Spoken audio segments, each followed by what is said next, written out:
Comment cultiver avec toujours moins d'eau? Cette année, le Salon de l'agriculture s'ouvre après une année de sécheresse historique. Emmanuel Macron parle de fin de l'abondance et appelle déjà à un plan de sobriété sur l'eau pour cette année. Alors, comment ces agriculteurs font face à cette crise climatique? Comment s'adaptent-ils à cette nouvelle réalité? On leur a posé la question.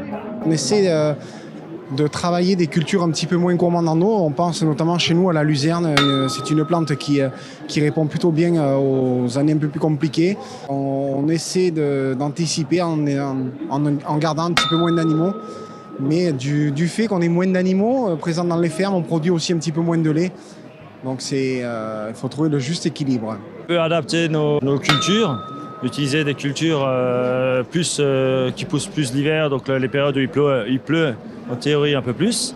On avait décidé depuis un moment d'adapter le système, d'avoir du stock toujours en plus, du stock de fourrage, et de les récolter quand il y en a et de pouvoir les stocker le plus possible. Et sinon, on cherche du foin à acheter au cas par cas, quoi. Mais le but, c'est d'avoir de la sécurité. On cherche des cultures moins gourmandes en eau, remplacer des raies par des fétuques par exemple, et essayer de limiter la culture du maïs qui est assez gourmande en eau. On peut faire de l'agriculture sans eau. C'est tout simplement impossible.